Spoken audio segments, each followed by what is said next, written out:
Je m'appelle Henri. J'ai 28 ans. Et au mariage de mon propre frère, ma famille m'a publiquement déclaré un raté devant 200 invités.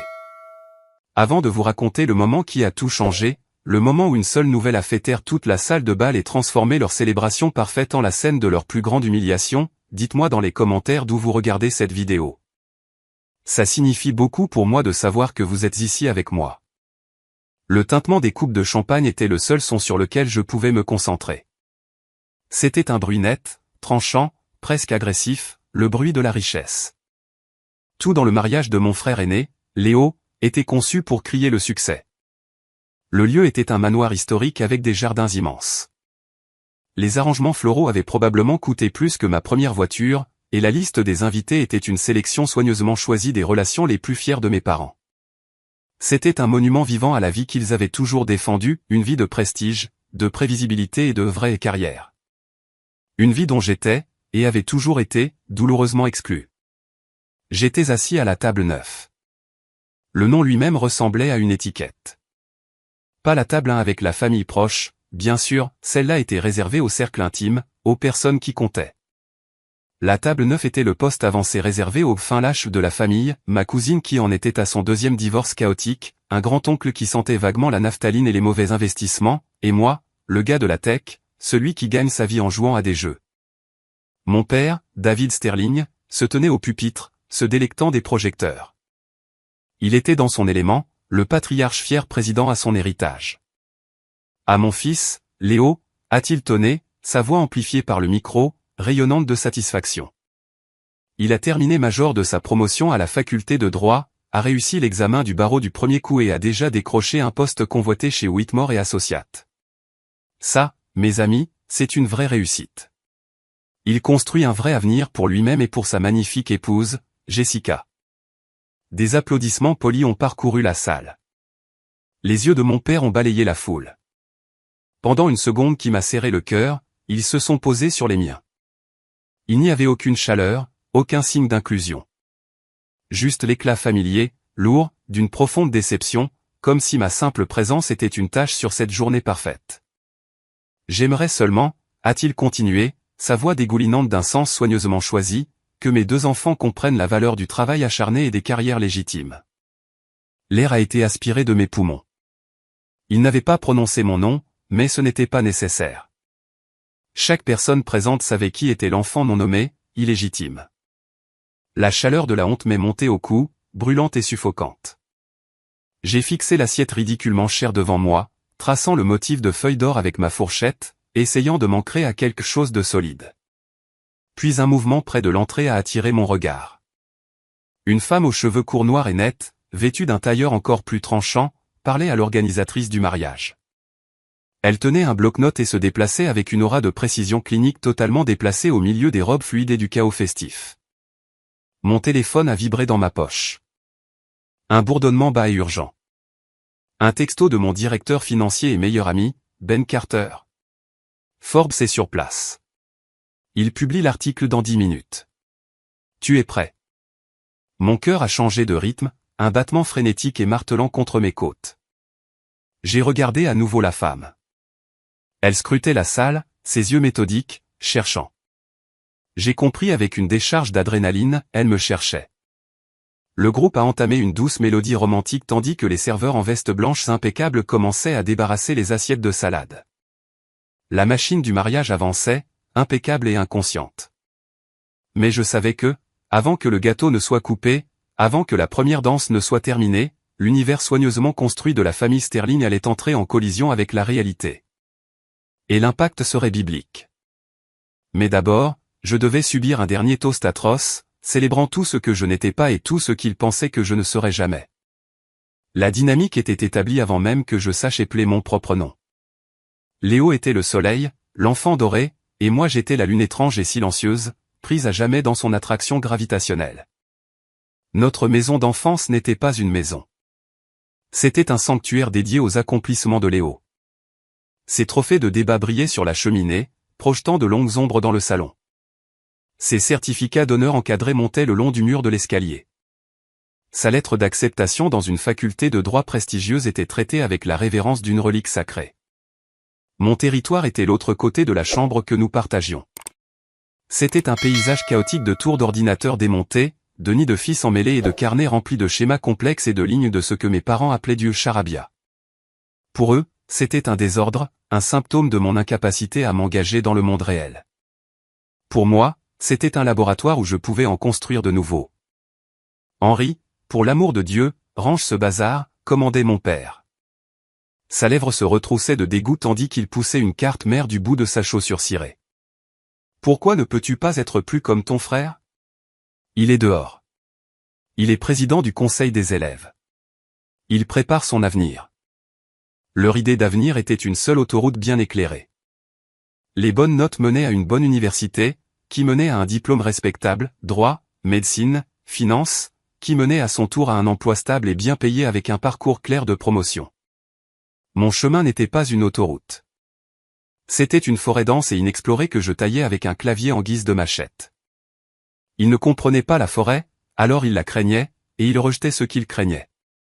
La rupture définitive, le moment où les fissures dans notre famille sont devenues un canyon, a eu lieu à propos de mon fonds pour les études. Ils avaient économisé avec diligence depuis le jour de ma naissance, un pécule substantiel destiné à paver mon chemin sur cette autoroute bien éclairée. Quand j'ai annoncé, en dernière année de lycée, que je n'irais pas dans une université traditionnelle, mais que je voulais utiliser une partie de cet argent comme capital de départ pour une société de jeux que j'avais déjà commencé à conceptualiser avec mon ami Ben, la réaction a été apocalyptique. Absolument pas. A rugi mon père, son visage virant à une teinte familière et terrifiante de cramoisie. La veine sur sa tempe pulsait. Cet argent a un but. Il est pour ton éducation, pour un vrai diplôme. Je ne resterai pas les bras croisés pendant que tu le gaspilles pour une stupide fantaisie de jeux vidéo infantile.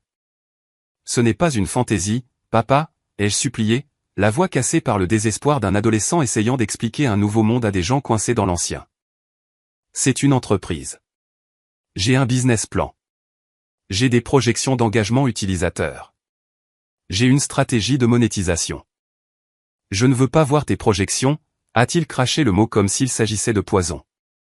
Tu es en train de jeter ta vie aux orties. Ton frère est sur la voie pour devenir avocat. Un homme avec un salaire garanti. Un homme qui commandera le respect. Et toi, qu'est-ce que tu seras? Un homme enfant de 30 ans vivant dans mon sous-sol à jouer avec des jouets numériques. Les mots étaient comme des pierres. Chacun un coup direct. Mais c'est la réaction de ma mère qui m'a vraiment brisé. Elle est restée là, tordant son alliance, ses yeux passant du visage furieux de mon père au sol. Elle ne me regardait pas. Son silence était son verdict. À ses yeux, j'avais déjà été jugé et condamné pour le crime d'être une déception. Je n'ai pas touché au fond pour les études. Je m'en suis éloigné, et à bien des égards, je me suis éloigné de ce jour-là. J'ai emménagé dans un appartement délabré avec Ben et un autre ami. Nous vivions de nouilles instantanées et d'une volonté farouche. Nous travaillions 18 heures par jour, alimentés par du café bon marché et un désir brûlant de leur prouver qu'ils avaient tort. Chaque ligne de code que j'écrivais était un acte de défiance. Chaque petite victoire, chaque nouvel utilisateur était un argument silencieux dans un débat dont ils ne savaient même pas qu'il existait. Je construisais mon propre monde parce qu'il était douloureusement clair que celui dans lequel j'étais né n'avait pas de place pour moi. La première année de Quantum Realm Game, nous fonctionnions uniquement sur l'ambition. L'argent n'était pas seulement serré, c'était un fantôme dont nous parlions mais que nous ne voyions jamais. Nos serveurs étaient un monstre de Frankenstein composé de pièces d'ordinateurs d'occasion qui bourdonnaient de façon inquiétante dans un coin de notre salon exigu, menaçant de surchauffer à tout moment. Nous avons atteint un point critique où nous avions besoin d'une petite injection de fonds cruciale. Juste quelques milliers d'euros pour sécuriser un espace serveur légitime et déposer les papiers de la société. C'était la différence entre être une vraie entreprise et un hobby glorifié. Ayant été si complètement rejeté par mes parents, j'ai épuisé toutes les autres options. Enfin, avec le goût amer de la honte dans la bouche, je me suis tourné vers ma famille élargie. J'ai ravalé ma fierté et je suis allé voir mon oncle Richard, le frère de ma mère. C'était un agent immobilier prospère, un homme qui se comportait toujours avec une assurance décontractée. Il portait des costumes chers et avait une poignée de main à la fois ferme et rassurante. Il avait toujours été l'oncle cool, celui qui glissait un billet de 20 € à Noël. Je l'ai retrouvé dans un Starbucks, les mains tremblantes en étalant mon business plan sur la table collante. J'ai parlé avec la passion rapide et désespérée d'un jeune fondateur qui voit la ligne d'arrivée mais est sur le point de s'effondrer d'épuisement. Je lui ai montré les premiers designs d'Ethereum, les graphiques de croissance utilisateur qui ressemblaient à une courbe de hockey, la vision d'une nouvelle forme d'expérience de jeu mobile. Il a écouté patiemment, remuant son macchiato d'un air pensif. Ça a l'air ambitieux, gamin, a-t-il dit enfin, un petit sourire aux lèvres. Très ambitieux, mais j'aime ton énergie. Il a glissé la main dans la poche intérieure de sa veste et en a sorti un chéquier. Je vais te dire, je te donne 5000 €. Des larmes ont monté dans mes yeux. J'étais tellement submergé de gratitude que je pouvais à peine parler. Richard, je ne sais pas quoi dire. Je te rembourserai avec les intérêts. Je le jure. Il a levé la main, m'arrêtant. Ne pense même pas à ça comme à un prêt. Considère-le comme un cadeau. Un petit quelque chose pour t'aider à faire décoller ce rêve. Vas-y, fais-toi ça du système. Fais-toi ça du système. La phrase aurait dû être un signal d'alarme, mais j'étais trop aveuglé par le soulagement pour le voir. Ces 5000 € étaient une bouée de sauvetage. C'était plus que de l'argent. C'était un symbole. C'était une validation venant d'un coin de la famille que je respectais. Ça ressemblait à une lueur de croyance dans l'obscurité suffocante de leurs doutes. Environ un an plus tard, l'entreprise commençait à trouver son équilibre. Nous avions sécurisé notre espace serveur, embauché nos 2 premiers employés et nous nous faisions une réputation dans la communauté des jeux indépendants. C'était Thanksgiving, et tout le clan Sterling était réuni chez mes parents. L'air était épais de l'odeur de dinde rôtie et du son de Léo tenant cours dans le salon, racontant une histoire sur un brillant argument juridique qu'il avait fait lors d'un procès simulé. Je suis sorti sur la terrasse froide à l'arrière pour échapper au bruit un instant. À travers la porte coulissante en verre, je pouvais voir mon père et mon oncle Richard debout près du grill encore fumant, une bière à la main. Leur voix portait clairement dans l'air vif de novembre. Alors, a dit mon père avec un rire rauque, comment se passe cet investissement dans la petite entreprise de jeux vidéo d'Henri? Tu as vu un peu de cet argent tech? Oncle Richard a laissé échapper un rire sec et méprisant. C'était un son que je n'avais jamais entendu de lui auparavant. David, je t'en prie. Toi et moi savons très bien ce que c'était. C'était les 5000 € les moins chers que j'ai jamais dépensés. Qu'est-ce que tu veux dire? A demandé mon père. Je veux dire que c'était un frais de fermeture, a dit Richard en prenant une longue gorgée de bière. C'était moins cher que d'avoir à l'écouter divaguer sur sa vision pendant les 10 prochaines années. Je lui ai donné l'argent pour qu'il puisse aller jouer à l'entrepreneur, échouer et en finir. C'est mieux de laisser le garçon apprendre sa leçon à la dure. C'est une perte pour moi et une leçon de vie pour lui. Mon père a grogné en signe d'approbation. Parfois, c'est la seule façon qu'ils apprennent. Je suis resté figé dans l'ombre, le froid du béton traversant mes chaussures, mais un froid bien plus profond se répandait dans ma poitrine. Le monde semblait basculer sur son axe. Le cadeau, la validation, la poignée de main, tout était un mensonge. Une pièce de théâtre soigneusement construite pour apaiser le neveu illusoire. Ce n'était pas un investissement dans ma réussite. C'était un pari sur mon échec. C'est à ce moment-là que le dernier fil d'espoir que j'avais pour la compréhension de ma famille s'est rompu. J'étais totalement, complètement seul dans cette histoire. Et dans ce moment froid et solitaire sur la terrasse arrière, une nouvelle résolution s'est durcie en moi. Je ne leur demanderai plus jamais rien. Je construirai mon monde en silence. Et sa réussite serait la seule conversation que j'aurais jamais besoin d'avoir avec eux. Les années qui ont suivi la trahison de Thanksgiving ont été un broyage brutal et exaltant. Pendant que Léo grimpait l'échelle prévisible d'un cabinet d'avocats associé d'été, associé junior, une petite promotion ici, une augmentation de salaire là où moi je naviguais dans l'univers volatile et aux enjeux d'une start-up tech. C'était un monde de semaines de 100 heures, de nuits passées à dormir sous mon bureau, de vivre et de respirer le code. Il y a eu des moments de terreur pure, comme le jour où un crash de serveur a failli effacer toute notre base de données utilisateurs, ou la décision déchirante de refuser une première offre d'acquisition trop basse qui aurait pu résoudre tous nos problèmes financiers personnels. Mais aurait tué l'âme de l'entreprise. Mais à côté de la terreur, il y avait des moments de triomphe cristallin pur que je chérissais en secret. Je n'oublierai jamais le jour où nous avons embauché notre 10e employée, une brillante jeune artiste nommée Sarah. Elle était la première personne que nous faisions entrer qui ne faisait pas partie de l'équipe fondatrice originelle nourrie aux nouilles instantanées. La voir à un vrai bureau dans un vrai bureau, même si c'était un petit espace loué au-dessus d'une laverie en train d'esquisser les mondes fantastiques qui n'avaient existé que dans ma tête, rendait tout tangible. Nous n'étions plus 3 gars avec un rêve. Nous étions une vraie entreprise. Quelques mois plus tard, notre jeu phare, Ethereum, a officiellement dépassé le 1 million d'utilisateurs actifs. Ben et moi étions au bureau tard le soir, regardant le tableau de bord des analyses sur un grand moniteur que nous avions acheté d'occasion. Les chiffres montaient si vite que l'écran arrivait à peine à suivre. Quand le compteur est enfin passé de 999 999 à 1 million, un silence stupéfait est tombé sur la pièce, suivi d'un cri de joie pur de Ben qui a probablement réveillé tout le quartier.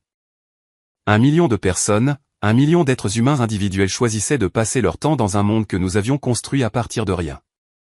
Porté par cette euphorie, j'ai commis l'erreur d'essayer de partager la nouvelle avec ma mère. Je l'ai appelée, la voix vibrante d'une excitation que je ne pouvais contenir. Maman, tu ne vas pas le croire.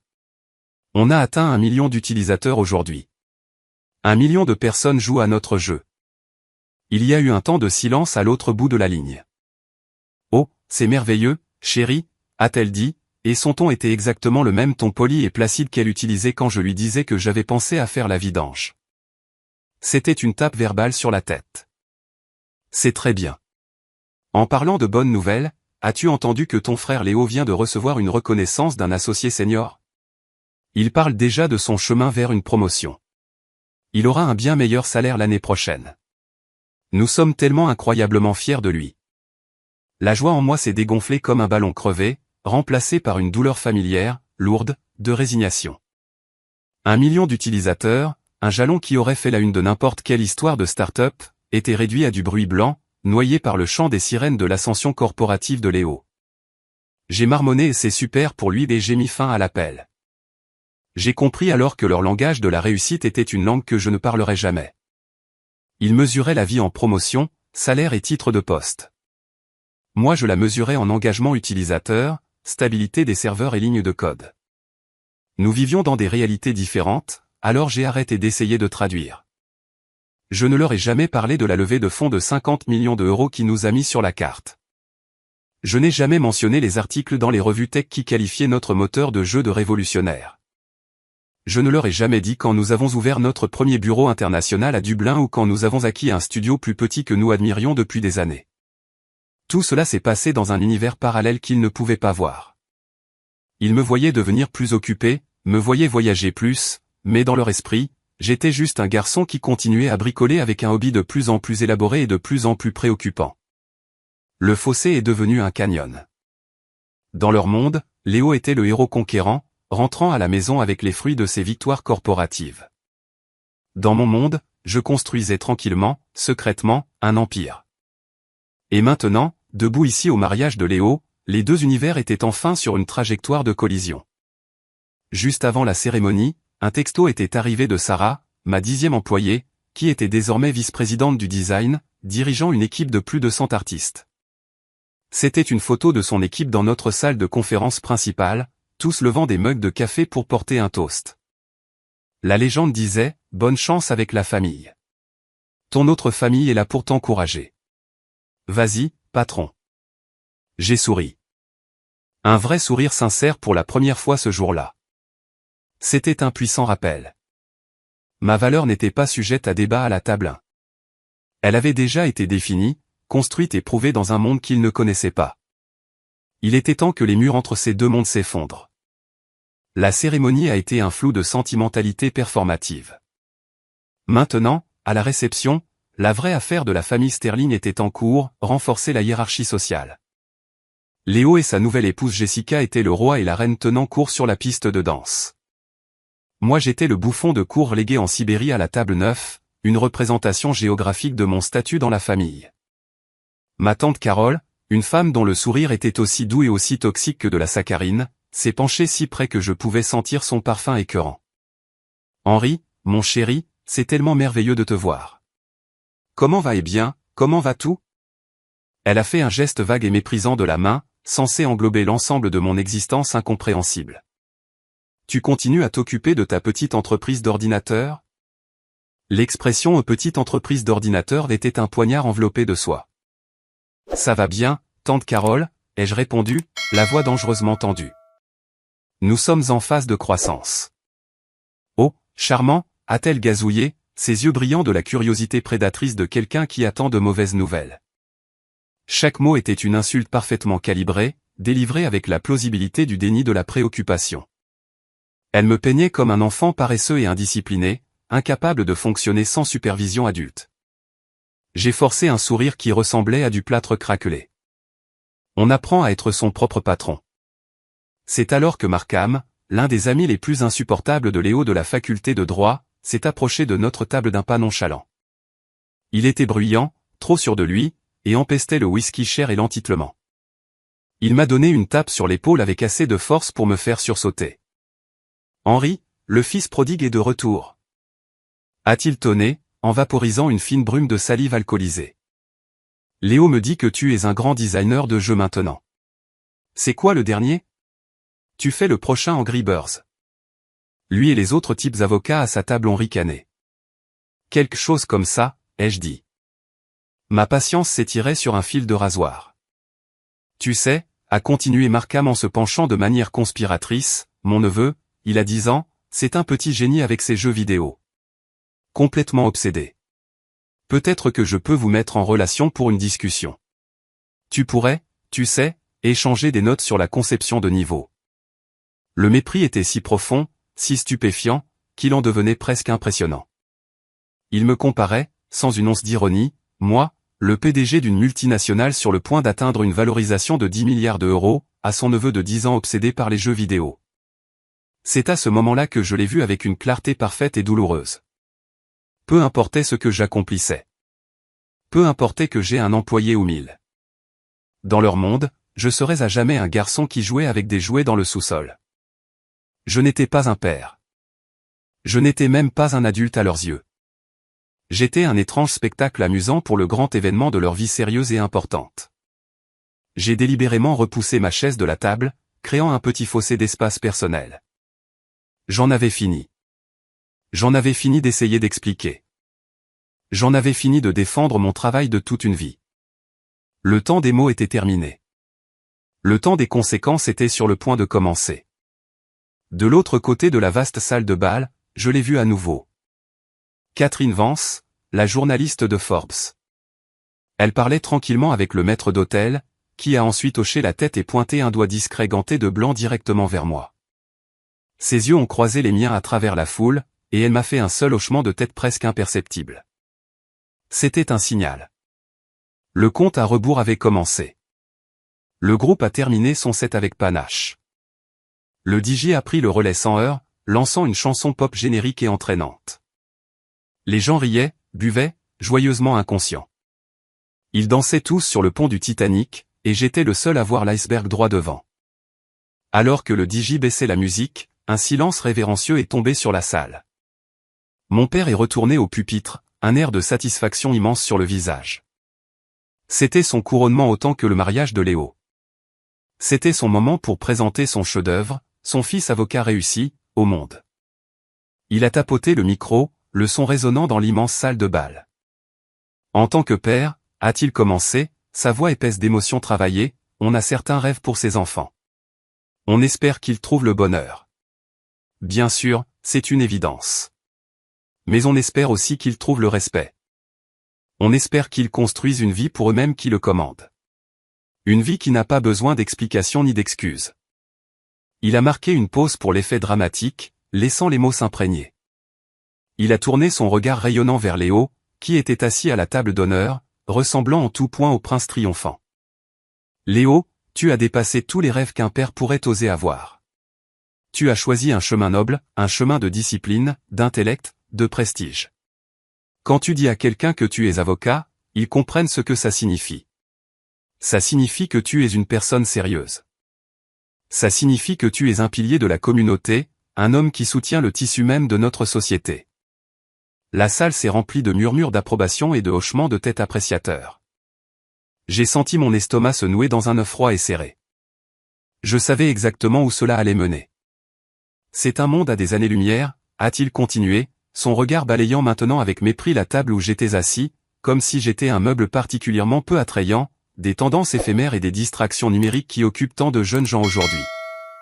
Il s'agit de construire quelque chose de réel, quelque chose de tangible, quelque chose qui a un héritage, quelque chose qui dure. C'était une masterclass d'humiliation publique. Le tout sans jamais prononcer mon nom. Il venait de tracer une ligne dans le sable. D'un côté il y avait Léo, noble, sérieux, réel. De l'autre côté, il y avait moi, frivole, infantile, une distraction éphémère. Les regards de pitié que j'ai reçus des tables environnantes étaient comme de minuscules aiguilles pointues. Puis c'était au tour de Léo. Il s'est levé, a embrassé Jessica avec panache et a pris le micro des mains de notre père avec assurance.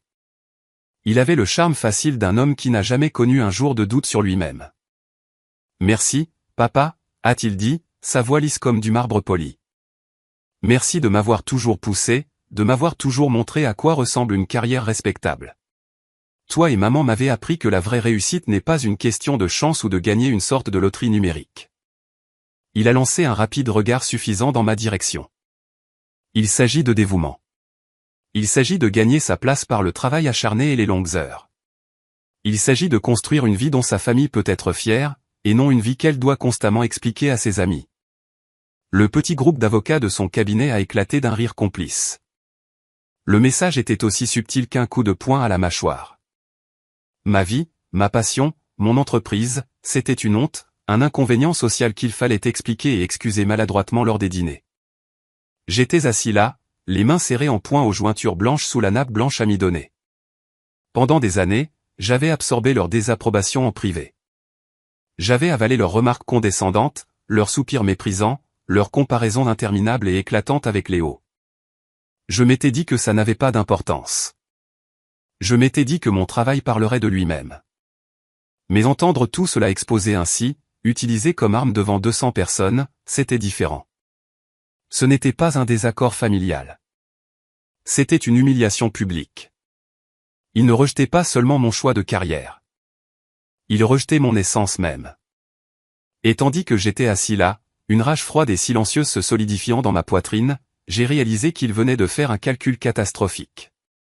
Ils avaient choisi de procéder publiquement à l'exécution de ma réputation au moment exact où le monde s'apprêtait à ériger une statue en mon honneur. Les discours formels étaient peut-être terminés, mais l'assaut ne l'était pas. L'air était encore épais du poison persistant de leurs mots. Les gens évitaient maintenant consciemment tout contact visuel avec moi, comme si mon échec était un virus aéroporté. C'est dans cette atmosphère que Jessica, la mariée, dans son nuage de tulle et de dentelle blanche, a décidé de porter le coup de grâce. Elle a flotté jusqu'à notre table, ange de condescendance. Henri, a-t-elle roucoulé en posant une main parfaitement manucurée sur mon épaule. Son contact ressemblait à une marque au fer rouge. Je suis tellement contente que tu aies pu venir. Je sais que des journées comme celle-ci peuvent être un peu difficiles. Tout ce discours sur les carrières et l'avenir. J'ai simplement hoché la tête. Ma mâchoire était tellement serrée que je pensais que mes dents allaient se fendre. Ma gorge était un désert. Elle s'est penchée, baissant la voix en un murmure conspirateur qui restait pourtant parfaitement audible pour tout le monde à notre table. Mais ne t'inquiète pas de ce que ton père et Léo ont dit. Tout le monde finit par trouver son équilibre. Tout le monde ne peut pas être un avocat de haut vol après tout. Elle a serré mon épaule d'une façon paternaliste. Et quand tu seras enfin prêt à, tu sais, grandir et avoir un vrai travail, je suis absolument sûr que Léo pourra te trouver une place au service courrier du cabinet. C'est un début, non? Il faut bien commencer quelque part. Le service courrier. Le mot est resté suspendu dans l'air. Obscène et absurde. Après avoir bootstrappé une entreprise à partir de rien, après avoir sécurisé des millions en capital risque, après avoir dirigé une équipe mondiale de plus de 1000 esprits brillants, après avoir créé un monde numérique habité par 85 millions de personnes. Elle m'offrait un poste pour trier le courrier. L'arrogance pure, à couper le souffle, d'un niveau galactique, était une chose merveilleuse. Ce n'était pas seulement une insulte. C'était un effacement complet et total de ma réalité. Dans son esprit, l'univers qu'elle et Léo occupaient était tellement supérieur au mien qu'offrir la position la plus subalterne au sein de cet univers était un acte de charité. Et comme ça, la rage a disparu. La honte, la douleur, les années de frustration accumulées. Tout s'est évaporé, remplacé par un calme soudain et exaltant. C'était le calme au centre absolu d'un ouragan. Une étrange clarté glaciale m'a envahi. J'ai regardé son sourire béat et ignorant. J'ai vu mon frère suffisant qui observait depuis la table d'honneur, un roi sur son trône. J'ai vu mon père fier acceptant les félicitations de ses pairs. Et je n'ai pas vu une famille. J'ai vu une secte, une petite secte autoréférentielle de 3 personnes qui avaient construit tout leur système de croyance sur le mythe de mon infériorité. Je n'avais pas besoin de les combattre. Je n'avais pas besoin d'argumenter, de crier ou de me défendre. Leur monde entier était une fragile maison de cartes construite sur un socle d'ignorance profonde. Et un vent de force ouragan était sur le point d'arriver. Mon téléphone, posé face contre la table, a vibré. Un nouveau texto de Ben. C'est en ligne. Page d'accueil de Forbes. C'est fait. Le monde sait maintenant. J'ai pris une inspiration lente et délibérée.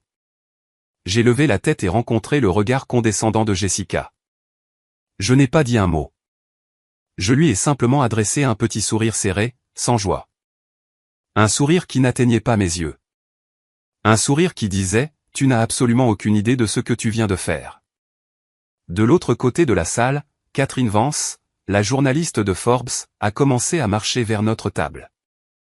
Sa démarche était déterminée, son expression neutre. Chaque clic de ses talons raisonnables sur le marbre poli était un tic-tac d'horloge, comptant les dernières secondes de leur monde parfait et ignorant.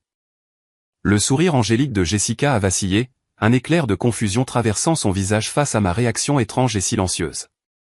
Elle a ouvert la bouche pour dire autre chose, probablement un autre conseil bien intentionné et écrasant pour l'âme sur mes perspectives d'avenir dans le service courrier. Mais elle n'en a jamais eu l'occasion, car à cet instant précis, Catherine Vance est arrivée à la table 9, et la tempête a enfin touché terre. L'arrivée de Catherine Vance à la table 9 n'a pas été un événement bruyant, mais elle a déplacé le centre de gravité de la salle. Le bavardage ambiant autour de nous ne s'est pas arrêté, mais il a trébuché comme un disque qui saute. Les gens qui avaient regardé n'importe où sauf vers moi tournaient maintenant des regards intrigués en coin. Catherine Vance portait avec elle une aura d'importance calme et sérieuse qui était totalement étrangère à l'atmosphère bruyante et festive du mariage. Elle était une photo en noir et blanc dans un film en technicolor. Monsieur Henry Sterling, a-t-elle demandé. Sa voix était calme, claire et professionnelle. Elle n'était pas forte, mais elle tranchait dans le bruit de fond comme un laser. J'ai repoussé ma chaise et je me suis levé, mes mouvements semblant lents et délibérés. Oui, mais appelez-moi Henry, je vous en prie. Catherine Vance, a-t-elle dit en tendant la main. Sa poignée de main était ferme et brève. De Forbes Magazine. C'est un plaisir de vous rencontrer enfin en personne. Je suis l'histoire de votre entreprise depuis des mois. Le nom Forbes est tombé dans la conversation à notre table comme une pierre dans un étang silencieux. Les ondulations se sont propagées instantanément. J'ai vu la mâchoire de ma tante Carole, qui était figée dans une ligne permanente de désapprobation, se décrocher. Markham, l'ami de Léo imbibé de whisky, a même étouffé une seconde. Son sourire condescendant a été effacé de son visage. Le mot Forbes était un puissant signifiant. Il signifiait l'argent. Il signifiait le pouvoir. Il signifiait un monde très éloigné des partenariats de cabinets d'avocats et du prestige suburbain. Merci d'être venue, Catherine, ai-je dit, ma voix remarquablement stable. Le calme glacé en moi était devenu une forteresse. Je ressentais un étrange détachement, comme si je regardais une pièce que j'avais écrite il y a longtemps, attendant que les acteurs livrent leur dernière réplique climatique. Je n'aurais manqué ça pour rien au monde, a-t-elle répondu, un minuscule sourire presque imperceptible effleurant ses lèvres. Elle comprenait le théâtre du moment. L'article vient juste d'être publié sur notre page d'accueil il y a quelques minutes. Il semble que vous soyez le sujet de conversation du monde financier ce soir. C'était le catalyseur. Un changement subtil mais sismique a commencé. Le murmure de notre table s'est propagé vers l'extérieur.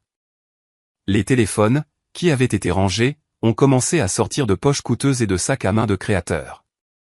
Quelques tapotements discrets sur des écrans lumineux, quelques glissements de pouces, et puis un nouveau genre de silence a commencé à tomber. Il a commencé aux tables les plus proches de nous et s'est étendu vers l'extérieur. Ce n'était pas le silence poli et respectueux des discours. C'était un silence stupéfait et incrédule tandis que les écrans s'allumaient un à un avec la même image. Mon visage sous un titre en gras. Ma famille à la table d'honneur, l'épicentre de l'ancien ordre mondial, est restée béatement ignorante pendant encore quelques secondes. Mon père était plongé dans un rire sonore et tapant dans le dos avec le père de Jessica. Ma mère s'affairait sur le centre de table florale, un portrait parfait de fierté domestique.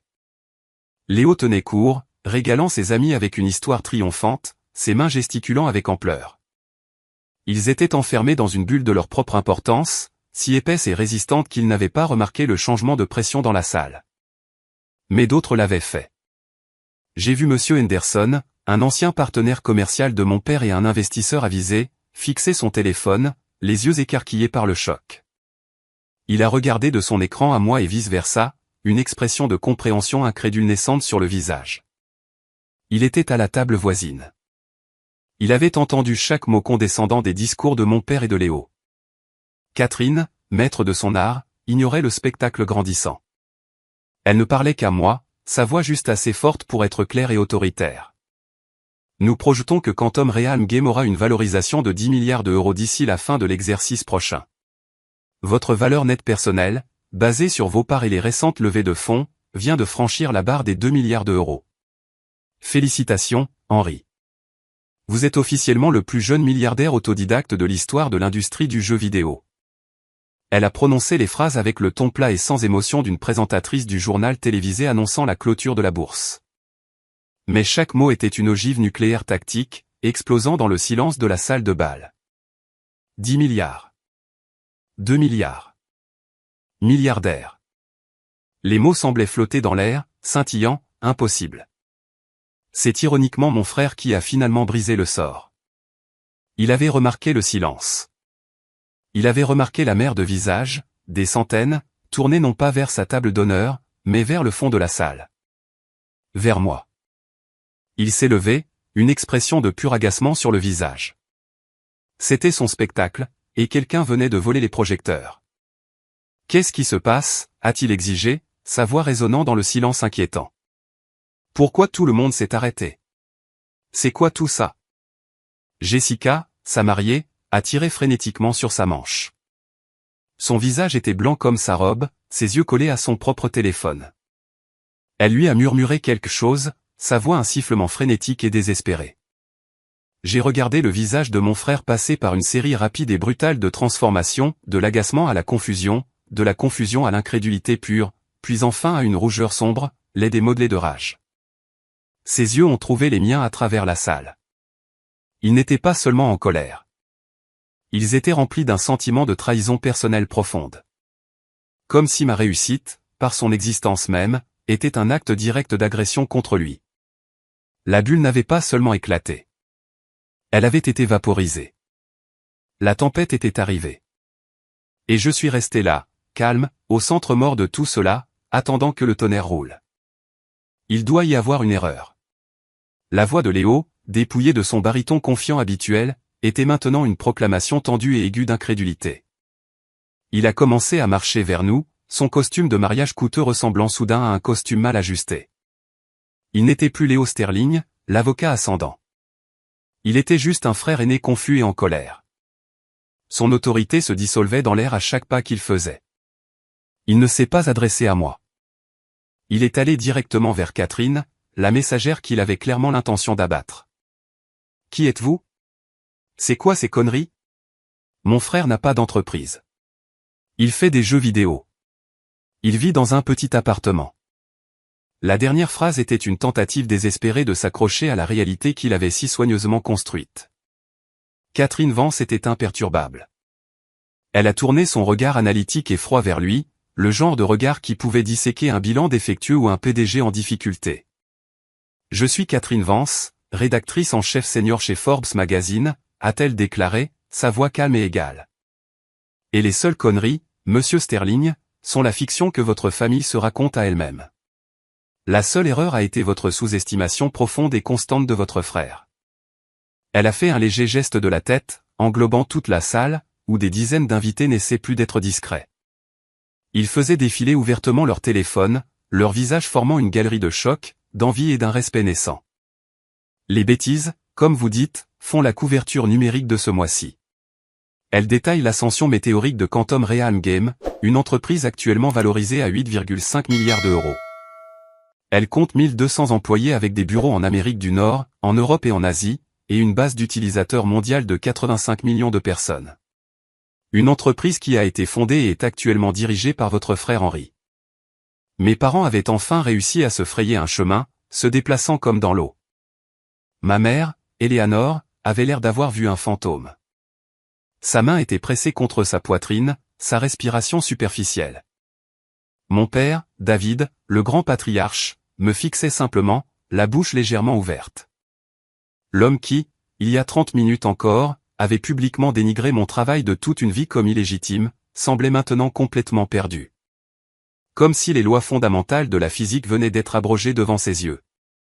Ce n'est pas possible, a bafouillé mon père, sa voix un murmure. Il m'a regardé, puis Catherine, puis moi à nouveau. L'article dit que vous avez plus de 1000 employés. Henry, qu'est-ce que c'est? Qu'est-ce qui se passe? Le moment était venu. J'ai enfin parlé.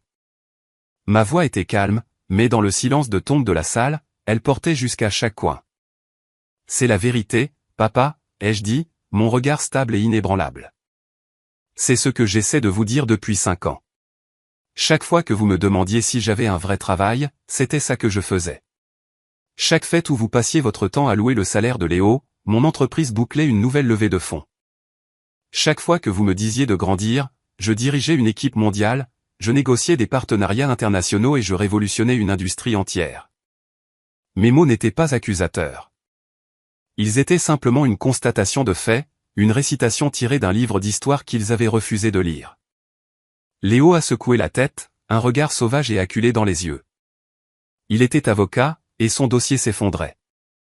Il s'est accroché à la seule explication que son ego lui permettait. Non. Non, c'est une blague. Ça doit être une farce.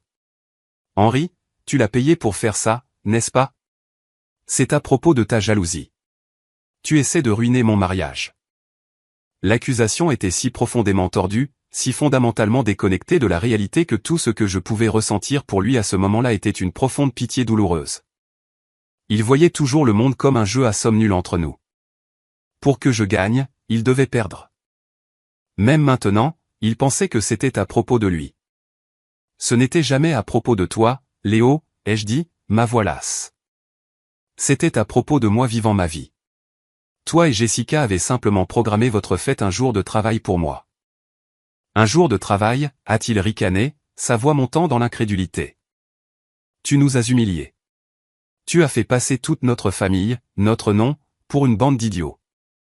Non, ai-je dit, et ma voix s'est durcie, se débarrassant de la lassitude et prenant le tranchant de l'acier. J'ai fait un pas délibéré vers lui, et pour la première fois de toute notre vie, c'est lui qui a instinctivement reculé d'un pas. La dynamique de pouvoir avait été définitivement, irrévocablement modifiée. Vous avez fait ça tout seul. Vous avez passé des années, des décennies, à me traiter comme une tache sur le nom de la famille. Vous avez utilisé votre propre mariage comme une scène publique pour me faire honte et faire honte à mon travail de toute une vie une dernière fois.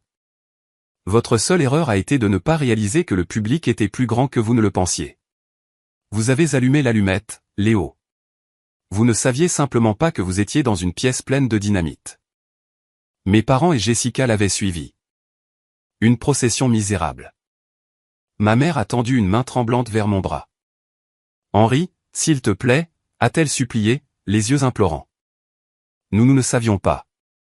Nous le jurons, nous ne savions pas. C'est tout le problème, ai-je dit, mon regard balayant chacun de leurs visages frappés. Vous ne saviez pas. Et vous ne saviez pas parce que vous ne vous êtes jamais assez soucié pour le découvrir.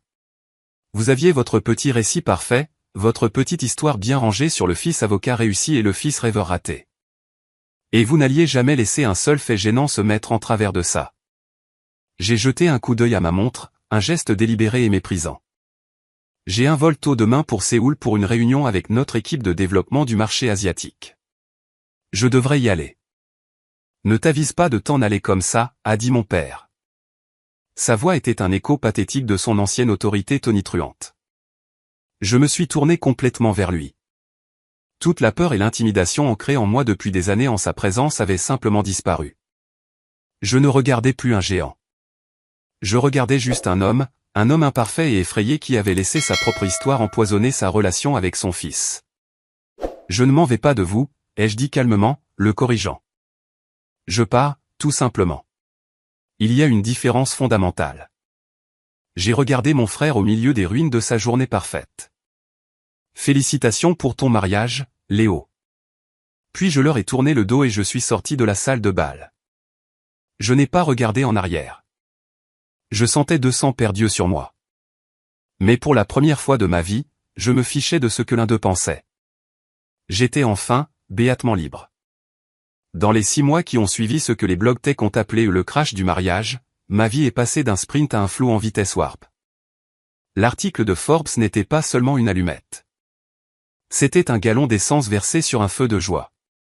L'histoire du génie du jeu reclus qui s'était fait publiquement humilier par sa famille le jour même où il était révélé comme milliardaire était irrésistible. Elle avait du drame. Elle avait du conflit. Elle avait un arc satisfaisant de David contre Goliath, même si David était lui-même milliardaire. Quantum Realm Game n'était plus seulement une entreprise prospère. Nous étions un phénomène culturel. Je me suis retrouvé en couverture de We Read Magazine, debout dans notre nouveau laboratoire de R&D étincelant, un modèle holographique d'un nouveau monde de jeux flottant entre mes mains. Le titre était simple et dévastateur, Henry Sterling n'a pas seulement construit un jeu, il a construit une nouvelle réalité. La célébrité était un costume mal ajusté et inconfortable. J'étais au fond un introverti, un bâtisseur. J'étais plus à l'aise avec la logique propre d'une ligne de code qu'avec l'imprévisibilité chaotique d'une caméra de télévision. Mais Ben, mon directeur financier toujours pragmatique et le meilleur ami qu'un homme puisse avoir, insistait sur le fait que c'était un mal nécessaire. Tu es l'histoire maintenant, mec, m'avait-il dit en me tapant dans le dos après une séance photo particulièrement éprouvante. Les gens n'investissent plus seulement dans l'entreprise, ils investissent en toi. Ils se connectent à l'histoire, donc tu dois l'assumer. Il avait raison. J'ai appris à naviguer dans le monde des interviews et des discours d'ouverture. Et inévitablement, dans chacun d'entre eux, la question de ma famille revenait. Lors d'une interview télévisée en tête-à-tête avec une journaliste tech vive et respectée, elle s'est penchée en avant avec un regard de sympathie travaillée. L'histoire de ce qui s'est passé au mariage de votre frère est devenue quelque chose d'une légende dans la Silicon Valley, a-t-elle dit. C'est une histoire puissante sur la validation. Je dois vous demander, comment vont les choses avec votre famille depuis cette nuit? J'avais répété la réponse à cette question 100 fois. J'aurais pu être amer. J'aurais pu être en colère. J'aurais pu étaler les années de négligence émotionnelle et de cruauté occasionnelle pour que le monde entier les voie. Mais à quoi cela servirait-il? Cela ne ferait que me faire passer pour une victime dans une histoire où j'étais enfin devenu le vainqueur. Alors j'ai choisi un autre chemin. Ma famille est comme beaucoup de familles, ai-je commencé en regardant directement dans la caméra, imaginant que je parlais à une seule personne, pas à des millions. Ils m'aiment, mais ils avaient un plan très spécifique et rigide pour ce à quoi une vie réussie devait ressembler. Leur plan était basé sur ce qu'ils connaissaient, ce en quoi ils avaient confiance, des carrières traditionnelles et stables. Moi je travaillais avec un plan qu'ils n'avaient jamais vu, écrit dans une langue qu'ils ne comprenaient pas. La journaliste était bonne. Elle a insisté doucement. Sont-ils revenus à de meilleurs sentiments? Apprennent-ils la langue? C'était le passage délicat. Comprendre est un processus long et compliqué, ai-je dit, choisissant mes mots avec soin. Je crois que toutes les relations significatives, que ce soit en affaires ou en famille, doivent être construites sur une base non négociable de respect mutuel. Pas seulement le respect de la personne, mais le respect de ses choix, de son chemin, de sa passion. Nous sommes en train de voir si une nouvelle fondation peut être construite. C'était la réponse la plus honnête que je pouvais donner. Ils avaient essayé de franchir le mur que j'avais érigé. Ma mère avait laissé une série de messages vocaux décousus et larmoyants. Chacun un mélange chaotique d'excuses et de confusion. Mon père avait envoyé plusieurs emails formels et raides, comme s'il essayait de négocier une affaire. Je crois qu'il serait mutuellement bénéfique pour nous d'ouvrir un dialogue. Léo avait même envoyé un texto de 3 mots, il faut qu'on parle. Mais je n'étais pas encore prêt. Une excuse sans compréhension n'est qu'une tactique. Le pardon sans changement n'est qu'un report de la prochaine blessure.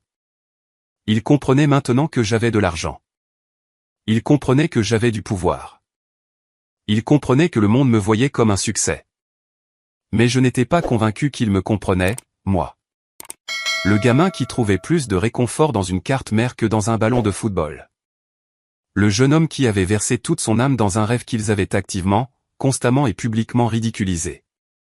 J'ai terminé l'interview par une dernière pensée, un conseil pour quiconque se sent invisible. En fin de compte, on ne peut pas attendre que les autres valident votre chemin ou approuvent votre plan. Il faut y croire soi-même, même quand on est la seule personne au monde à le voir. Il faut être son propre premier investisseur. La phrase est devenue virale. Elle est devenue une affiche motivationnelle, un cliché de discours de remise de diplôme. Mais pour moi, ce n'était pas un cliché. C'était la vérité simple et brutale que j'avais été forcé d'apprendre. Ma réussite n'était pas pour eux. Elle était pour moi. Et toute relation que nous aurions à l'avenir devrait commencer par leur acceptation inconditionnelle de ce fait. Après des semaines de leurs tentatives incessantes et maladroites de rétablir le contact, j'ai enfin accepté de voir mes parents. Les messages vocaux et emails constants devenaient une distraction, un bruit de fond de culpabilité et d'obligation. Je devais les faire taire, mais j'ai dicté les conditions. Pas chez eux, le musée de mes échecs. Pas à mon bureau, le monument de ma réussite. Nous nous sommes retrouvés sur un terrain neutre, dans un café calme et discret dans un quartier que ni les uns ni les autres ne fréquentions. Ils étaient déjà là quand je suis entré, assis à une petite table dans le coin. Ils avaient l'air diminués, plus petits, plus vieux et plus ordinaires que les figures imposantes de mes souvenirs. Le pouvoir qu'ils avaient autrefois exercé sur mon état émotionnel s'était évaporé, ne laissant que deux personnes nerveuses et anxieuses qui avaient l'air d'être sur le point d'avoir une conversation très difficile avec leur banquier. Les premières minutes après que nous ayons commandé nos cafés ont été épaisses d'un silence gênant et suffocant. Ma mère continuait à déchiqueter sa serviette en papier en un petit tas neigeux. Mon père fixait son café noir comme s'il contenait les secrets de l'univers. Enfin, il a parlé, sa voix rauque et basse, un contraste frappant avec son boom confiant habituel. « Henri » a-t-il commencé, sans encore me regarder. « Nous, ta mère et moi, nous savons que nous avons fait une terrible erreur. » Il a secoué la tête. « Non, pas une erreur. Une erreur est quelque chose qu'on fait par accident. C'était un échec. Un échec catastrophique. Nous t'avons échoué en tant que parents. » Ma mère a laissé échapper un petit sanglot étranglé. Je n'ai rien dit. Je suis resté assis là, les mains autour de ma tasse chaude, et j'ai attendu. J'avais entendu le mot « désolé » dans leurs messages vocaux. C'était un mot vide. J'avais besoin d'entendre le pourquoi. Mon père a pris une profonde inspiration tremblante, comme s'il se préparait à soulever quelque chose d'immensément lourd. « Je ne t'ai jamais raconté ça » a-t-il dit, sa voix descendant encore plus bas. Je ne l'ai jamais raconté à personne, pas même à Léo. Avant de commencer dans l'assurance, avant de rencontrer ta mère, j'avais ma propre entreprise, une petite société de construction résidentielle. C'était mon rêve. Je l'ai démarré avec deux de mes meilleurs amis quand j'avais 24 ans. Il a marqué une pause et, pour la première fois, il a levé les yeux vers moi. La douleur dans ses yeux était si brute et ancienne. C'était comme regarder une vieille blessure de guerre. J'ai mis tout ce que j'avais dedans. Chaque centime de mes économies. Chaque dernier sou d'un petit héritage que j'avais reçu de mon grand-père. Je travaillais jour et nuit. Je l'aimais plus que tout. Je pensais que je serais millionnaire à 30 ans. Il a regardé à nouveau la table et j'ai tout perdu. Nous avons pris un gros projet. Le marché a tourné. Notre financement est tombé à l'eau. Et je suis tombé en faillite. J'avais 27 ans. Je n'ai pas seulement perdu l'entreprise. J'ai perdu les investissements de mes amis. Ils ne m'ont plus jamais parlé. La femme à qui j'étais fiancé à l'époque m'a quitté, disant qu'elle ne pouvait pas épouser un raté. J'étais humilié, un échec complet et total. C'était le moment qui a défini ma vie. Ça m'a brisé. Et comme ça, des décennies de comportements confus et douloureux ont soudain pris une clarté cristalline. L'obsession pour la stabilité et les carrières sûres, la peur viscérale du risque, les louanges incessantes pour le chemin prévisible et pavé de Léo, le rejet colérique de mes propres rêves d'entrepreneur. Quand je te voyais, a-t-il continué, sa voix épaissie par des larmes retenues, si passionné, si brillant, si obsédé par cette chose que je ne comprenais pas, ça me terrifiait. Tout ce que je voyais, c'était moi à ton âge, plein de feu et de rêves, fonçant droit vers un précipice. Je pensais, honnêtement, que si j'étais dur avec toi, si je te poussais vers un chemin plus sûr, un vrai travail avec un vrai salaire, je pourrais te protéger de la douleur écrasante pour l'âme que j'ai traversée. J'essayais de te sauver de ma propre histoire. Il m'a enfin regardé à nouveau, les yeux noyés d'un regret de toute une vie. Ce n'était pas une excuse. C'était une confession, une raison profondément humaine, imparfaite et tragique pour son comportement. Et à ce moment-là, la colère que j'avais portée comme un bouclier pendant tant d'années ne s'est pas évaporée, mais elle s'est adoucie. Elle a fait place à une nouvelle émotion, bien plus compliquée, une empathie triste et douloureuse.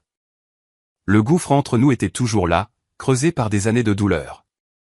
Mais maintenant, pour la toute première fois, je pouvais enfin voir l'homme brisé debout de l'autre côté. Je me tiens dans mon bureau. Il occupe tout le dernier étage du siège de Quantum Realm Game. Les fenêtres du sol au plafond entourent tout l'espace, offrant une vue à 360 degrés à couper le souffle sur la ville. Une tapisserie scintillante et tentaculaire de lumière, d'ambition et de possibilités infinies. C'est un univers loin de l'appartement exigu imprégné d'odeurs de nouilles où tout a commencé. La confession au café n'a pas été une baguette magique. Elle n'a pas instantanément guéri des années de blessures ni parfaitement réparé les fragments brisés de notre famille, mais c'était quelque chose de plus précieux. C'était un début. C'était la première brique d'une nouvelle fondation. Une fondation construite non pas sur des attentes craintives ou une histoire douloureuse, mais sur une vérité brute, tardive et profondément douloureuse. Nous parlons maintenant. Pas seulement parler, mais vraiment discuter. Il pose des questions sur mon travail. Des questions remplies d'une curiosité maladroite mais sincère. Mon père, avec un respect timide et nouveau, me demande d'expliquer les complexités de l'équilibrage de charge des serveurs et des métriques d'engagement utilisateur. Il essaie d'apprendre la langue de mon monde. Ma mère, dans un geste qui m'a touché plus qu'elle ne le saura jamais, m'a envoyé une capture d'écran de sa tablette. Elle avait téléchargé Ethereum et était bloquée au niveau du tutoriel. Son petit personnage de sorcier était planté face à un mur. Comment je le fais bouger, disait son texto. C'était une petite chose, mais c'était tout. Léo est une histoire plus compliquée. Le gouffre entre nous reste large et profond. Son identité était si intrinsèquement liée à son rôle de fils réussi que ma réussite n'a pas seulement défié sa vision du monde. Elle l'a brisé. Nous sommes civils pendant les fêtes, mais une distance froide persiste. Peut-être qu'un jour il pourra me voir non pas comme son rival, non pas comme un symbole vivant et parlant de ses propres insuffisances perçues, mais simplement comme son frère. Je l'espère sincèrement. Parfois je regarde par cette fenêtre la ville tentaculaire en contrebas et je pense aux deux mondes qui se sont si violemment heurtés à ce mariage, le petit monde rigide des attentes de ma famille et le vaste monde dynamique que j'ai construit dans l'ombre.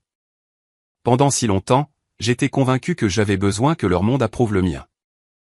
Je pensais que leur validation était le boss final que je devais vaincre pour gagner le jeu de la vie. Mais j'avais tort. La vraie victoire n'était pas le moment spectaculaire et cinématographique où le monde a découvert que j'étais milliardaire. C'était juste le résultat. La vraie victoire a été forgée dans les milliers de moments calmes, invisibles et peu glamour qui l'ont précédé. La décision déchirante de renoncer à mon fonds pour les études. L'exaltation d'embaucher notre premier employé. La fierté silencieuse de voir un inconnu dans le métro jouer à mon jeu. La victoire était dans le travail. Elle était toujours dans le travail. La validation de ma famille n'était jamais le prix. Le prix était ceci, l'entreprise, la culture de créativité que nous avons nourrie, la communauté de millions de personnes que nous avons construite, la vie qui est authentiquement et sans excuse la mienne. J'ai appris qu'on ne peut pas forcer les gens à voir votre vision. Il faut simplement la construire. La construire si brillamment, si passionnément et si implacablement qu'ils ne pourront plus l'ignorer. Il faut construire son propre empire d'estime de soi. Une brique, une ligne de code, un acte calme de foi à la fois. Et c'est une réalité, un royaume que personne ne peut jamais vous enlever. Merci d'avoir écouté mon histoire. J'espère qu'elle a résonné en vous d'une manière ou d'une autre. Avez-vous déjà vécu un moment où vous avez dû vous battre pour prouver votre propre valeur, même auprès des personnes les plus proches de vous? J'aimerais beaucoup l'entendre. Partagez votre histoire dans les commentaires ci-dessous. Et n'oubliez pas de liker et de vous abonner pour ne pas manquer la suite.